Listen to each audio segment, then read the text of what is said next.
if I could just quickly do footwear, and then we'll switch over to your section for today. Sound Yeah, good? absolutely. That sounds great. And of course, everybody ask questions as we go, interrupt, feel free to chime in on experiences as well. Mm-hmm. Definitely. And a lot of this information we've already touched on over the last couple of weeks. So, please feel free to stop me if you have any questions. So footwear is also a big contributor of balance and falls. And one study looked at individuals who are older adults and their fall history, and specifically what footwear did they use at home. And they found that 51 or 52% of the individuals who had falls at home either were walking barefoot, socks without shoes, or slippers. And those who weren't wearing shoes at all or were wearing slippers were 2.27 times more likely to have a serious injury with a fall. And so it is just so important to have shoes that are good fitting, that have a non-skid bottom. If you do love a slipper, make sure that it has a back to it rather than, those super comfy slide-on slippers. So looking at the bottom of your shoes is always a good place to start. So you want to make sure it has that non-skid bottom, and you also want to make sure, if you've had them for a while and they're well loved, is that certain portions of the bottom are not worn down. We all have distinct walking patterns, and that can sometimes throw off your standing and your walking.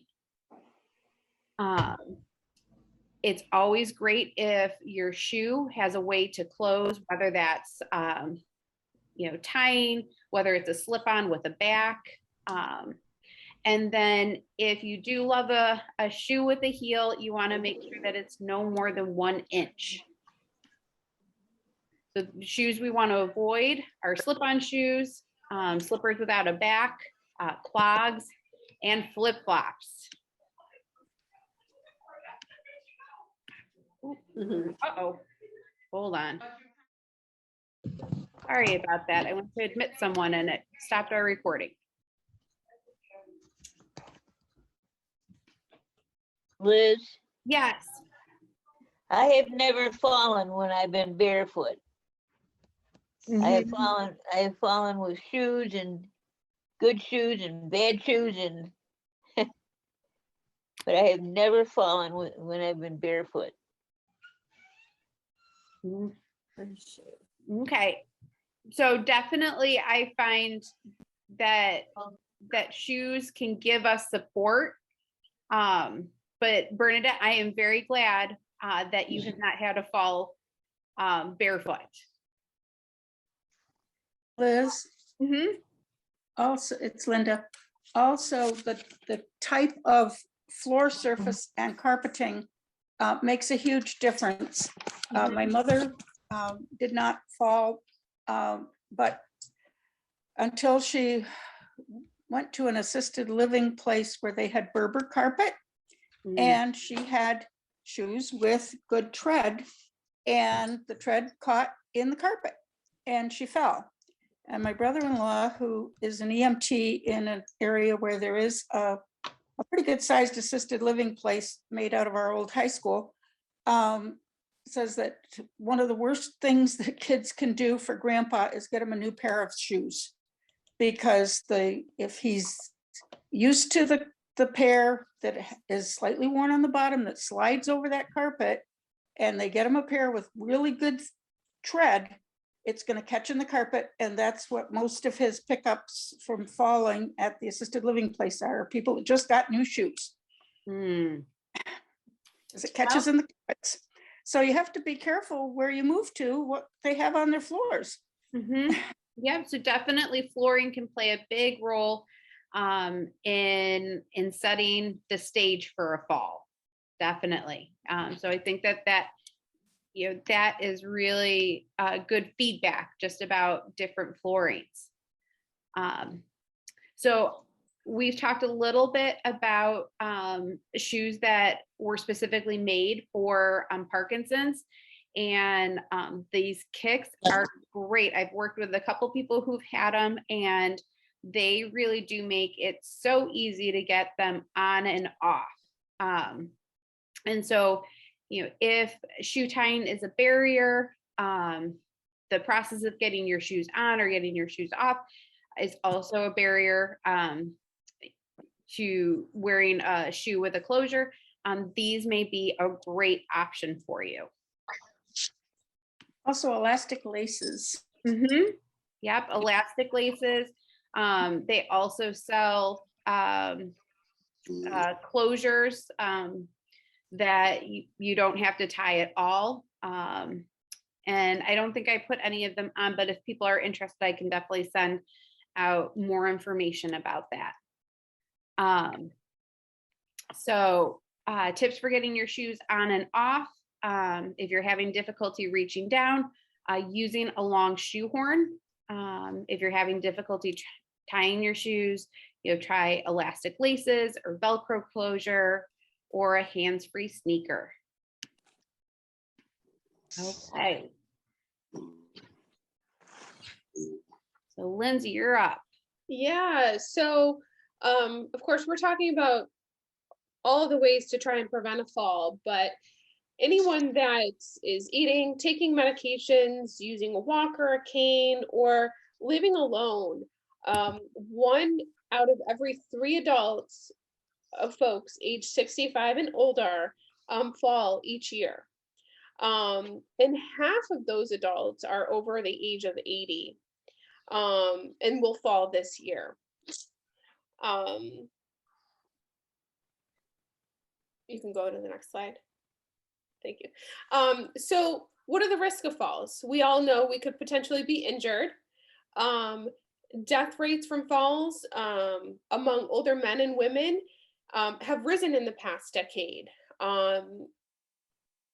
Older adults, 65 and older, falls are the leading death or cause of injury death.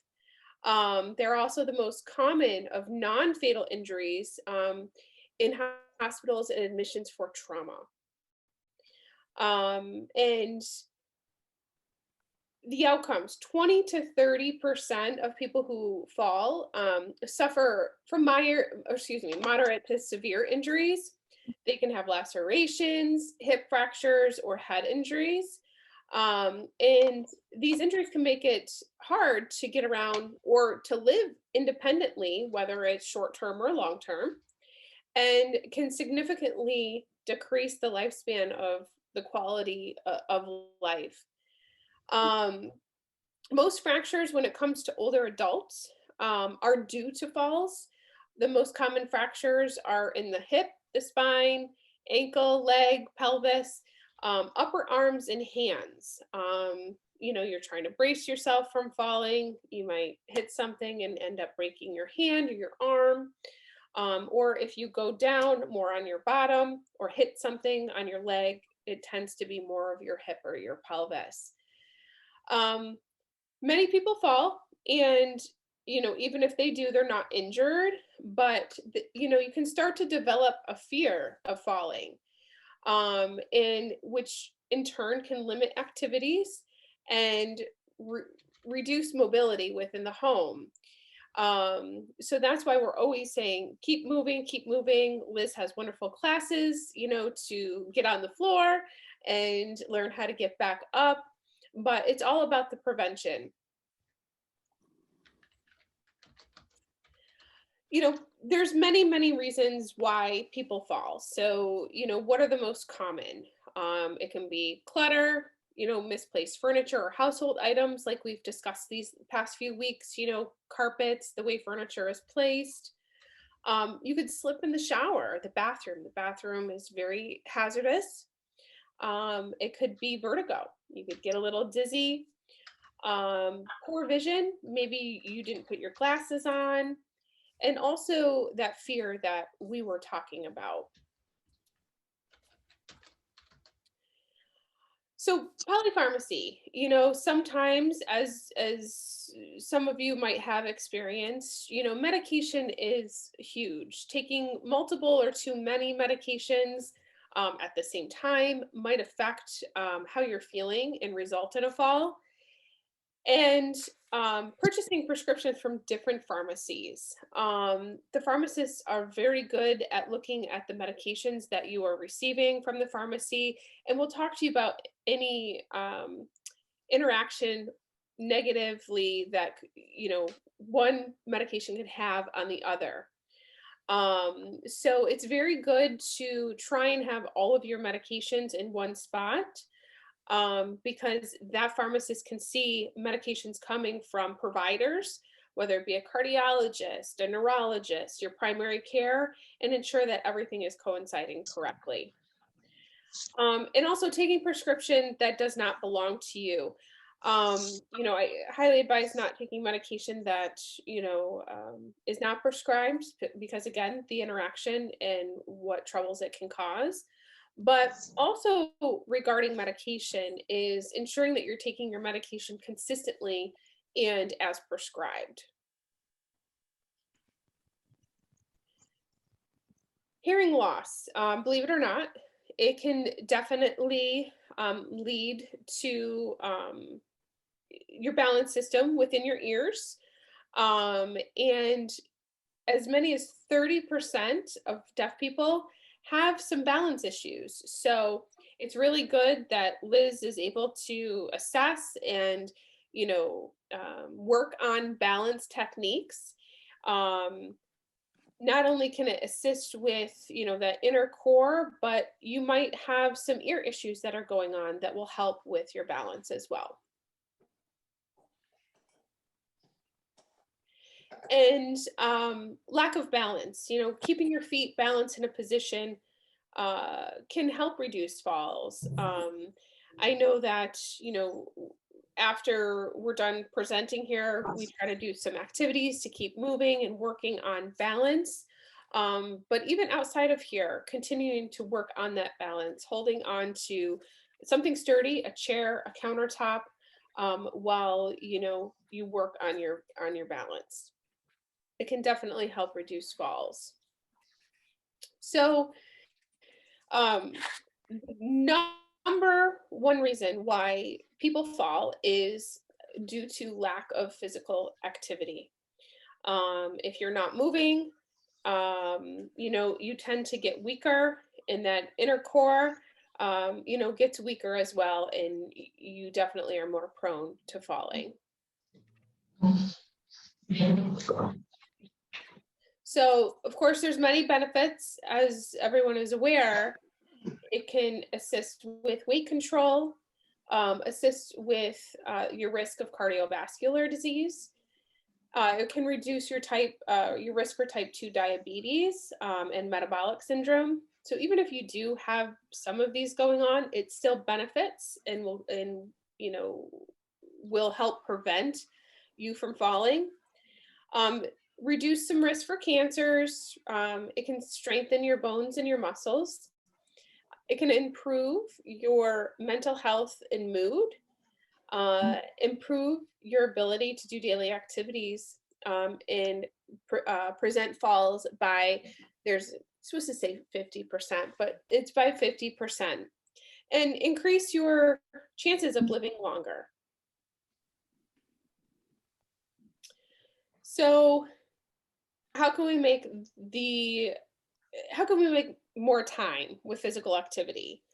I don't know about you, but when I think of, working out or, balancing, sometimes I get very overwhelmed, like, oh, it's going to take an hour, things like that. But in reality, it takes little to no time. It can take no equipment. If it's raining or snowing, can you still do it? Absolutely. It doesn't require leaving your living room, or even the chairs that you're sitting in right now. And it doesn't require a gym membership. So simple activities can most definitely help with keeping up your strength and your mobility. And we'll get into those here shortly. So we're now going to talk about activities that you can do while you're sitting here. And I know, Liz, you can chime in and maybe some additional exercises. But when you're sitting in a chair, you can place your feet flat on the ground and then move your toes up. You can start with your left or start with your right while keeping the heel of your foot stationary on the floor, and put the motion like you're pressing down on the gas of a car. This motion back and forth works on the muscles in your ankles. And you can also do this in standing while holding onto a chair or countertop. So working on bigger weight shifting. So coming up onto your toes and then rocking back towards your heels. So, this is something that you can do in sitting, and then all the way up to standing where you're working more on strengthening and balance. Knee lifts. So again, while you're sitting in the chair, you can place your feet flat on the ground and then lift your knees straight up while keeping your toes on the floor. This exercise works more of your calf muscles. You can do it watching TV while we're talking here. And, even if you're going on a car ride, you can sit and do those exercises as well. Another strategy to build in physical activity into your life is, let's say you are watching TV. If you have cable and there's still commercial breaks, I know I used this example last week and they're like, I stream everything, there's no commercials anymore. So, but if you watch TV where there's commercials, use your commercial break as a cue, a reminder, like, oh, I should get up and move.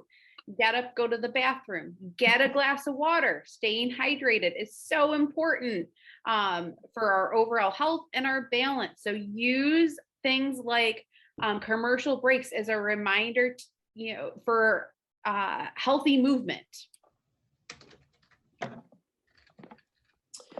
So leg lifts, Sorry.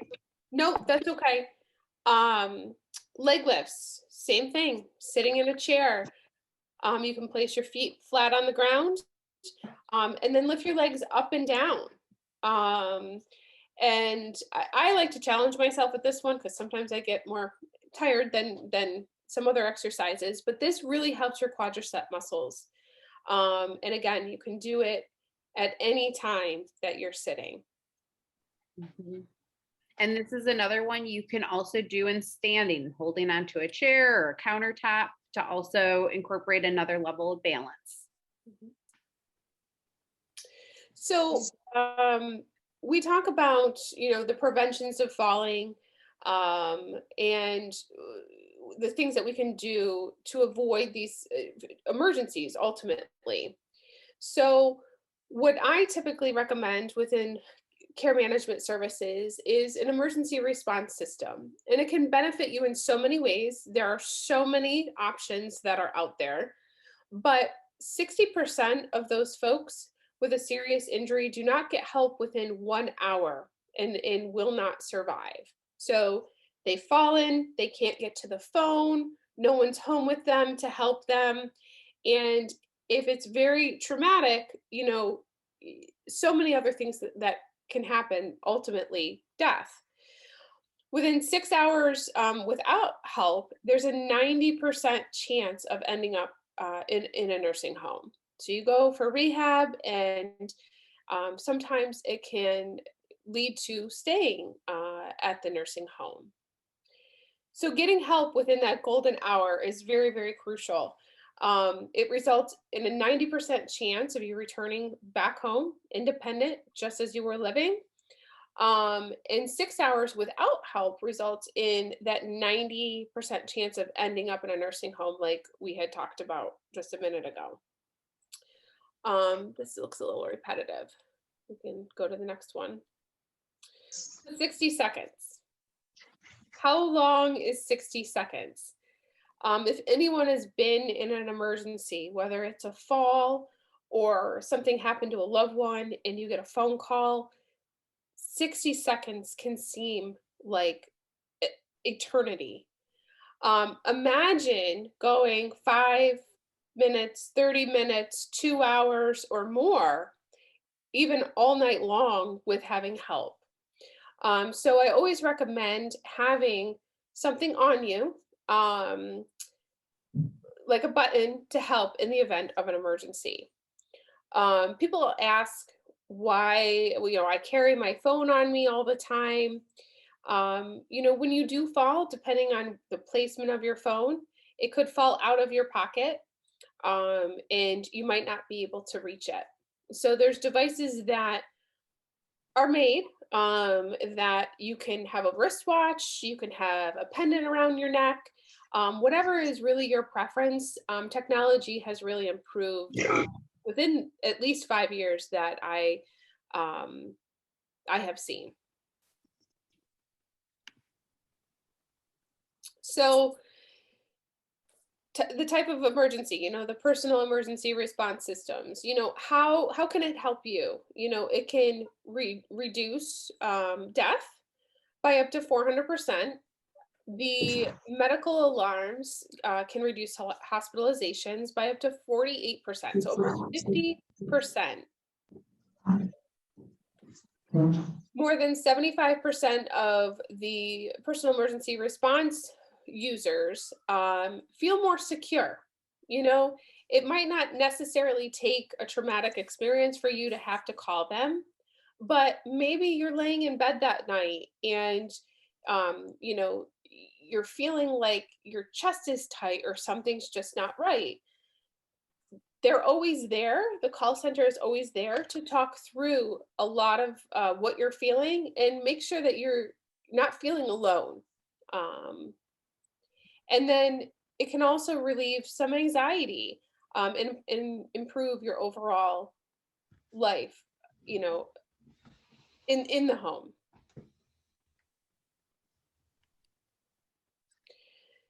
So one unit that I work with very closely, and again, there's many out there, but is electronic caregiver. And it reduces the point of this equipment is to reduce hospitalizations. So there's many units, and as you can see, there's a watch, and then there's that white base unit. And then there's that bigger unit that has emergency on top. There's many different ways. The simplest is hitting a button and saying, I need help. Then there's more of an upgraded version that you wear around your neck. And if you fall, it detects the fall. And this can sometimes be helpful because if you fall, and say you knock your head on something, you become unconscious, it will detect that fall and either contact your emergency personnel or emergency contact or emergency personnel. And there's many ways that you can set that up.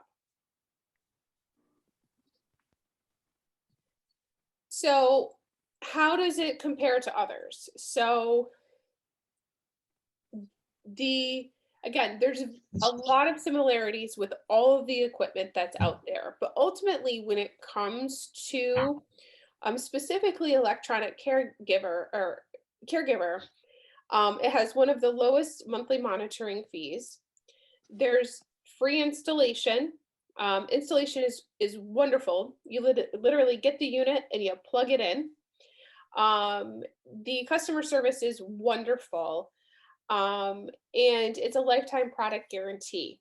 Often with devices, batteries need to be replaced, you need to charge, but they are constantly monitoring whatever system you choose. So the pendants and the watches have a 3-year battery life. If it gets below 60%, they will automatically send you a new watch. If your your base unit is in need of charging, they will call you and remind you that you need to charge it. Those are always being monitored, and you'll always get a call. They also provide reminders. So this is one of the very few services that, say you might want some medication reminders. They will call you every, time you need to take your medicine and ensure that you took your medicine. Or what's really been great, and I actually just did this for a client, is the exercising. Every day at 2 o'clock, I had a client that would want to exercise, but sometimes would lose track of time. So we built it into the system, and it's at no charge, to call the client at 2 o'clock to say, have you done your exercises yet? So just some additional benefits. We really customize what is needed for your certain situation. You can go to the, thank you. So what happens when you press the button? Folks sometimes are wondering or afraid that if I hit the button, the firemen are going to show up, the police are going to show up. Again, that's not the case. We can always have it set to an emergency contact first. And these units are not as sensitive as they used to be. So if you're walking and you accidentally hit your arm, or the pendant that you're wearing around your neck hits the table, these do not go off. Like I said, the amount of technology that they have come up with is amazing. But say you were going to put it around your neck and it accidentally dropped on the floor. Dispatch would come on the phone just to make sure you're okay, and you can just let them know that everything is fine. And it can contact up to your 3 closest family and or friend folks. So let's say you do go to the hospital, they will contact your emergency contacts to say, Lindsay went to the hospital, she's being transported to whatever hospital because this happened. So you never have to worry about being in a really bad situation and not having phone numbers or not having folks know what happened and where you are. And everything is hands-free. You talk right to the unit, or through the unit, I should say, if you do need assistance. So benefits. I've talked a lot about how it can benefit you, but ultimately it's early intervention. You can have those reminders, you can have that security of knowing that if you do need assistance, it's right there with you at all times. And it definitely saves lives. That, of course, we want to make sure that you're home, you're where you want to be, and being as independent as possible. So on average, depending on promotions, these types of systems, or this specific type of system, is $1.67 a day. You never know when an emergency will help. And then 9 out of 10, when they surveyed, indicated they never thought they needed this type of assistance at such a low cost as well. And they have a 100% satisfaction rating, of just loving to know that they have that security in the event that something does happen. So they're also trying to be stylish. They have all different colors, all different bands, all different ways you can wear this type of protection. There's a 30-day money back guarantee, and you don't need a phone line. Some of the systems out there, you require a home line, and many folks are not doing that as much as time goes on. We always encourage folks to have this just in case.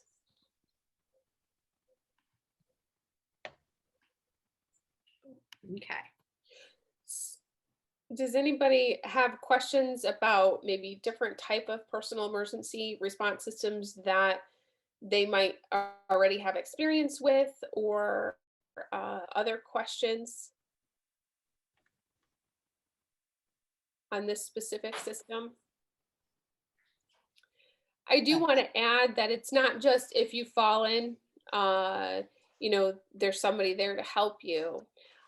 These systems have become so sophisticated that they can provide reminders if you need to take daily weights, if you need blood pressure monitoring, which, can again cause a potential fall if your blood pressure gets too high.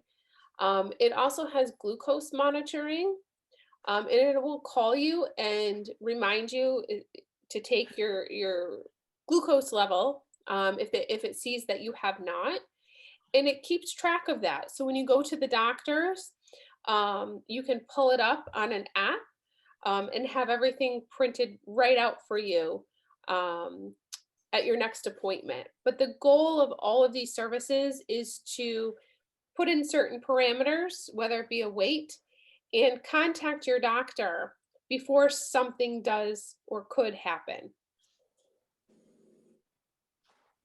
Are you going to be sending out information on this after this seminar is over? Yeah, I can definitely get all of that out.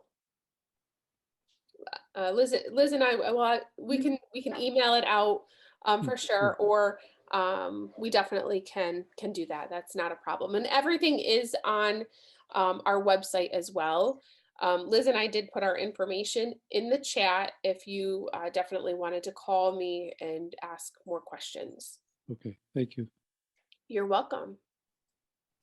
Are you familiar with the AARP competitor? I'm almost assuming that as it relates to the pluses and minuses of each of these devices. Everything is very unique and specific. This function has like a GPS function.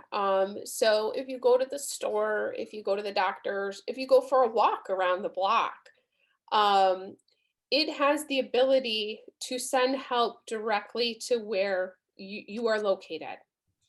It gets those exact GPS coordinates.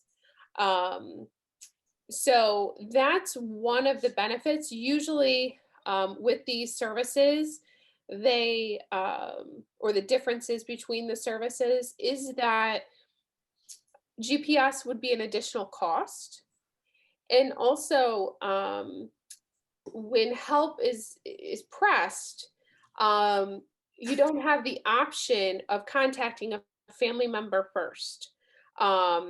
It automatically goes to emergency personnel. So an example of that would be a client of mine will walk to the mailbox every day, goes out and gets the mail, but he's really at risk of falling. And this type of pendant has been very beneficial to him. So when he does fall by the mailbox, and maybe his wife doesn't see him fall outside, she's downstairs doing the laundry, all he has to do is press that button and it automatically will call her and notify her, and she'll go right outside. So a lot of these services, like I said, will immediately contact emergency personnel. Is it covered under No, go ahead. Is Is it- it covered under, say that again? Medicare?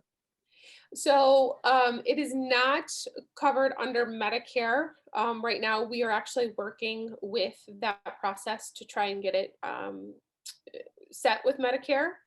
But the cost right now with any promotions or anything that's going on is typically around $35 to $40 a month.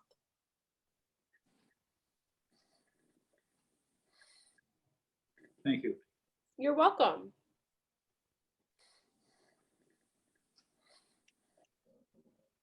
These are great questions. Have you found there's any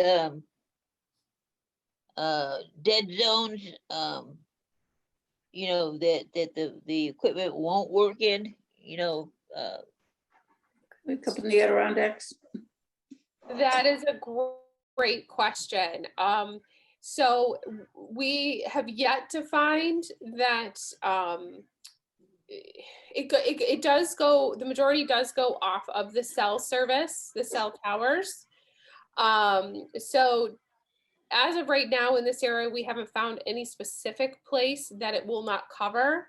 But if you're deep in the woods and you go to camp and things like that, and if your cell phone doesn't really get service, there's a good possibility that trying to make that connection for help when you hit the button might not go through, or it will take much, much longer to get to you.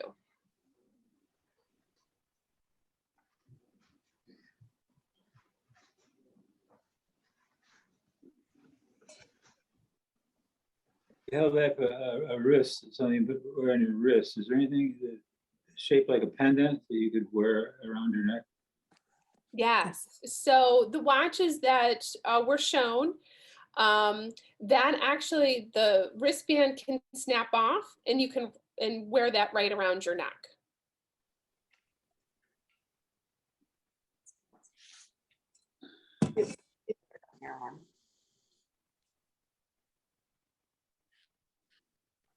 Are some companies different in the where they can reach and not reach?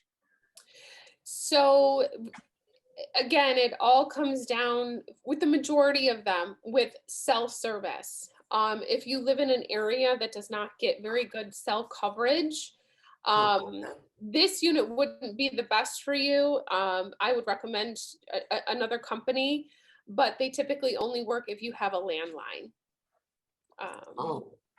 Yep. Yeah. Do they all have to have a landline? No, not all of them. And that's why it'd be so important for, you know, us to talk one-on-one just to see your specific situation and what setup would be the best for you.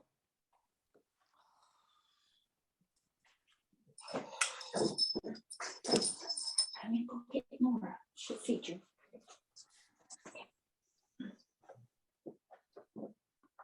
Lindsay, why don't we take our movement break now? Yeah. And then we can circle back to any other questions that you all may have.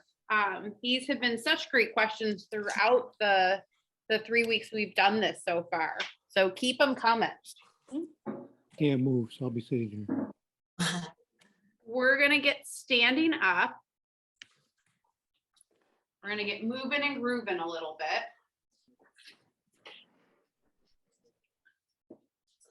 I have to excuse myself. I've got to go meet a school bus.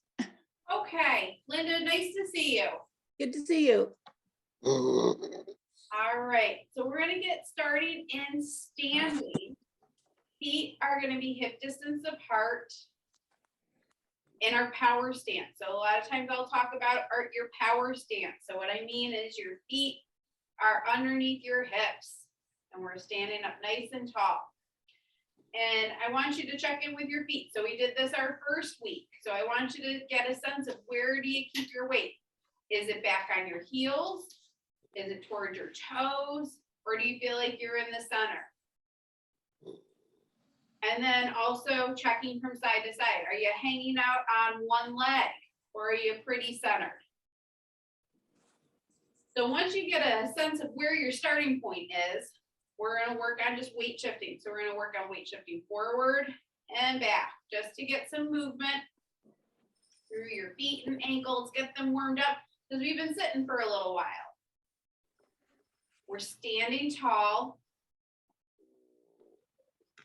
As you're doing this, your movements can get a little bit bigger. So you can start where you're just feet on the ground and just moving through your feet.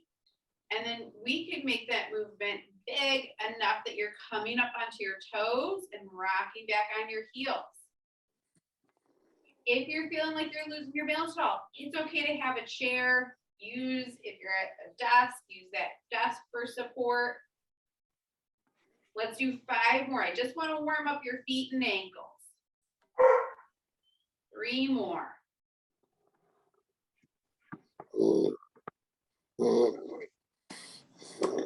All right, so let's come back to setter. If any of you have done either balance class or big class, you all know I love to do stepping in the face of a clock. So we're going to be stepping in different directions, working on our weight shifting. So what that means, in front of you is 12 o'clock. Behind you is 6 o'clock. And then we have 3 o'clock and 9 o'clock. And I always get it backwards, but today was good because I'm your mirror. So we're gonna first just start with going around the clock, and then we'll add on, I'll call out different numbers, and we're gonna work on stepping, quickly in those directions. All right, so let's start with 12 o'clock. So step to 12, and then bring it back in. I want you to find your power stance each time. Let's go to 1 o'clock. Come back to your power stance. It's okay to even check in. Make sure your feet are apart. 2 o'clock. Bring it in. 3 o'clock. And in. 4. And in. 5. In. 6. In. Let's switch feet. 7. In. 8. In. 9. In. 10.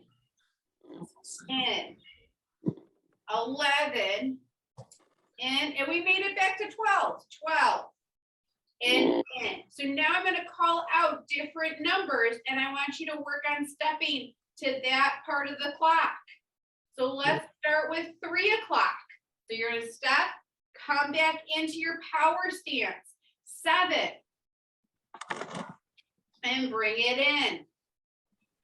10. 1.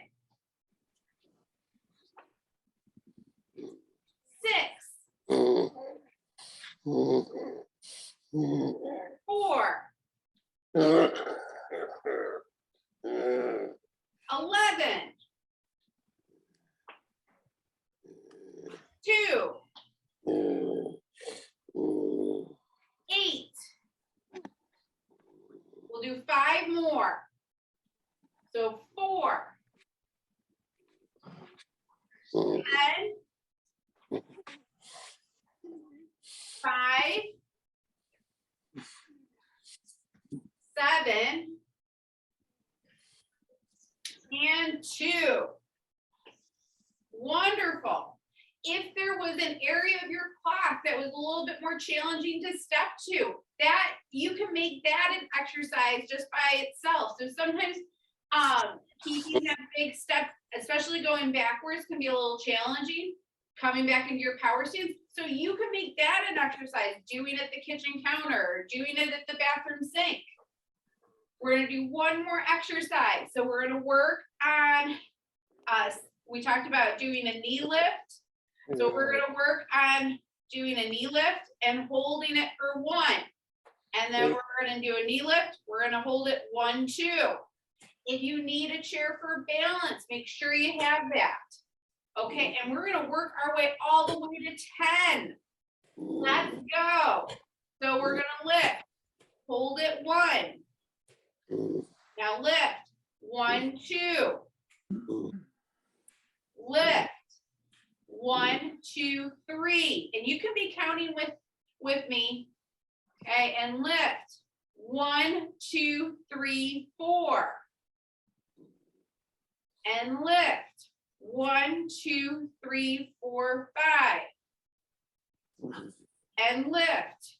1, 2, 3, 4, 5, 6. And lift. 1, 2, 3, 4, 5, 6, 7. And lift.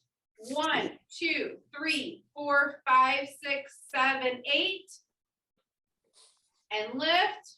1, 2, 3, 4, 5, 6, 7, 8, 9.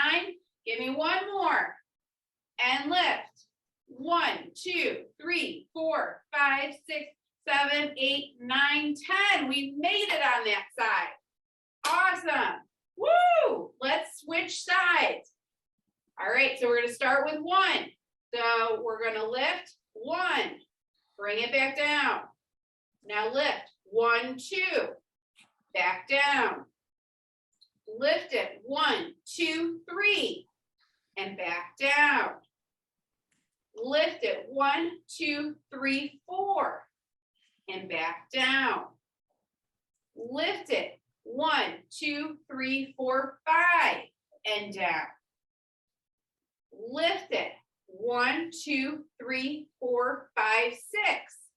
And down. Lift it 1, 2, 3, 4, 5, 6, 7. And down. We're almost there. Lift it 1, 2, 3, 4, 5, 6, 7, 8. And down. Lift it 1, 2, 3, 4, 5, 6, 7, 8, 9. And down. One more to go. Lift it. 1, 2, 3, 4, 5, 6, 7, 8, 9, 10. And down. Awesome job, everyone.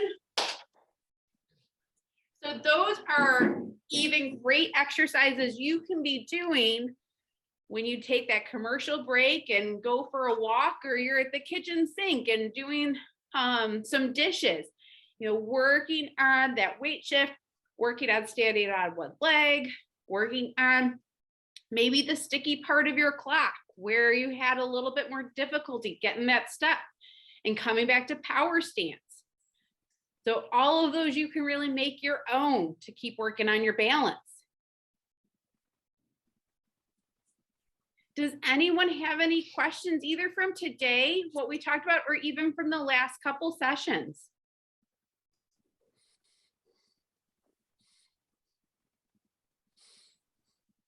So Liz, do you want to talk a little bit about what we're gonna discuss next week? We can definitely. So next week it will be sort of our wrap up.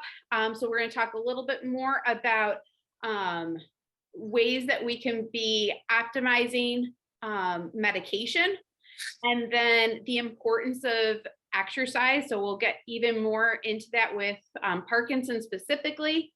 And then I was actually going to open up to the group if there are any topics that we haven't covered that you have questions about. We really want to make sure that this is meeting your needs. And so if you have anything that you haven't heard yet that you'd like to, you know, we are very open to that.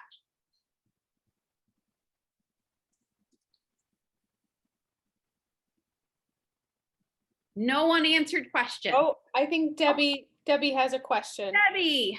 I logged on a few minutes late, so you may have said this at the very beginning, but I had to miss last week.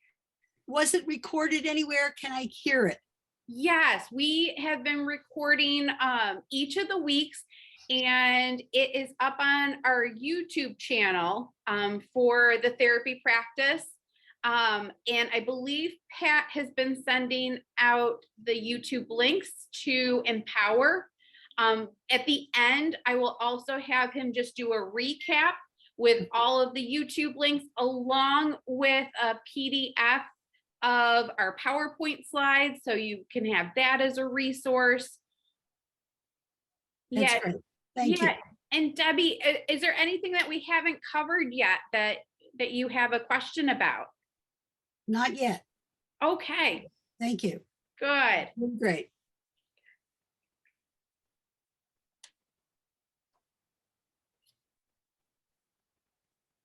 Okay, you guys are keeping it easy today. Yeah, I was all prepared for a lot here. Yeah. I have a question. Could you review some of the principles that you have? I mean, I missed last week, and I don't know if you already talked about this, but some of the principles involved in caring for your home and making it safe. Definitely, we can talk about that. And Kathy, last week we did go over that. And I actually, just from some feedback I got, it is on my to-do list, is to actually try to make like a 1-page, step-by-step that you can walk around your home and get a lot of the takeaways that we talked about. Right. I think that's a really great approach when you are looking at your home for safety, is do a walkthrough of the main areas that you live in, that you're moving in. To start with, making sure your floor is clear. So, if you have, things on the floor or lots of furniture, or throw rugs. And I know throw rugs are often a sticking point for people, but those can be trip hazards. They make it a little bit more challenging to keep your movement fluid. So looking at your common pathways, that is always my first thing. Next is making sure you have good lighting for those common areas, especially if they're areas that you travel in when it's darker out in the middle of the night, say going from your bedroom to your bathroom. And we talked about different night lights. One of my personal favorites is a motion detector night light, where it will just sense the movement and turn on. But that way you also don't have a night light on, say in your bedroom, on all night, because that can make it challenging to fall asleep.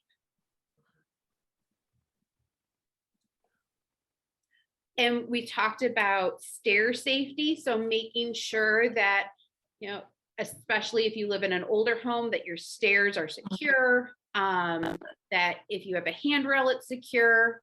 If you have the ability to have 2 handrails, that's great.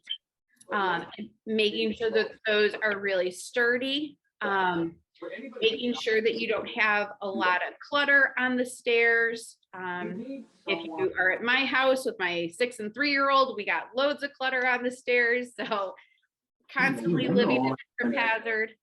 Again, making sure you have good lighting. And then also, we also talked about some strategies in terms of using tape on the stairs to really help with depth perception. So as we get older, oftentimes our ability to see where like one step ends and another begins can be a little bit more challenging. And then also if you have progressive lenses or bifocals, that can throw a wrench in things. So I included a picture of with someone I had worked with previously and how we made the steps safer. And then the other big area is the bathroom. So key things for the bathroom, having grab bars in. And we talked about there are easy grab bars you can pick up at Lowe's or Home Depot that are suction. And I do not recommend those at all because I have worked with enough people who have used them and had falls in the bathroom that it is worth the investment and time finding someone who can install them into a good solid grab bar into a stud. And key places for grab bars around the toilet, being at the entrance of your tub or your shower, and then having a grab bar in the tub or shower. And I always think, and then we may not have talked about this last week, is like actually like being in your tub or shower and figuring out like where do you typically like use maybe the the tub stall for a point of contact or support, like that also helps give you an idea of where grab bars may be really beneficial for you. Back to stairs. I have stairs I go up and I'm constantly in a hurry. I'm constantly carrying two things and I feel sometimes not stable. I'm carrying two things, one in each hand. I don't have any place to grab on. And I wonder if I'm being unsafe by carrying two things and want to do 6 things at once, like carrying two things. Kathy, I can definitely relate to wanting to do 110 things at once. But I think right there it says a lot. You're not feeling stable. You're not feeling secure. Right. That's a signal from your body saying, oh, we need to modify how we're doing this. So some suggestions would be doing multiple trips up and down the stairs. So that way you're able to hold on to the handrail while you're carrying something. Right. I have also had individuals have like a crossbody bag that they will use going up and down the stairs. So that way they're able to put, items that they need to bring up or down in that bag. So that way they're still hands-free and able to bring things where they need to go. Yeah, so that would be my biggest suggestion is if you are in an area of your home or doing something specific and aren't feeling the most secure, that is your body's way of saying like, hey, we need to modify this. Yeah. I've never fallen on the stairs, but I always think I'm going to. Well, we want to avoid that. That's I know, I don't want to. my goal is my goal is to keep everyone off the floor. Unless you're coming to big class on Wednesday, and then yes, head down to the floor. Yeah.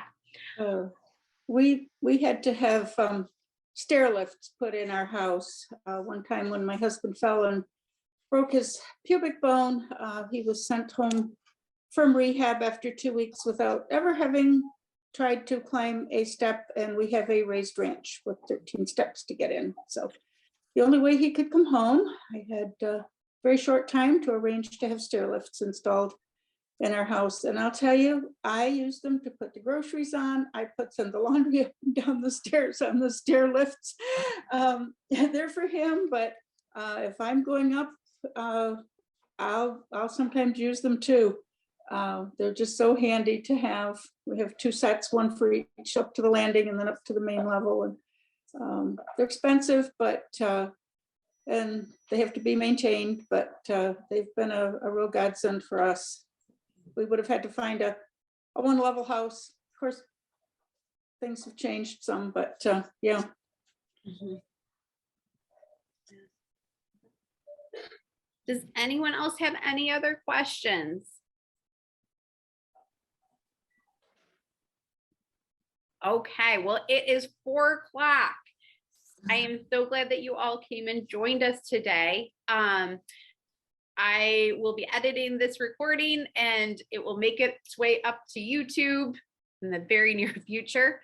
And just another plug, we are doing a free balance screen here at the clinic. Engage, we're on East Genesee Street, right across from Nottingham High School. In the chat, I included our clinic's phone number and my email address. We still have a couple spots open for tomorrow if anyone is interested. All right. Well, if any other burning topics about fall safety and home safety comes up, you can always shoot us an email too for us to, cover another topic for next week. And we're really looking forward to next week. That'll be the last part of our series. Yep, and we will definitely get the information out for electronic caregiver as well. Okay. All right. Well, everyone enjoy the sunshine. Thank Thank you. Thank you. You too. Thank you. Good to see you.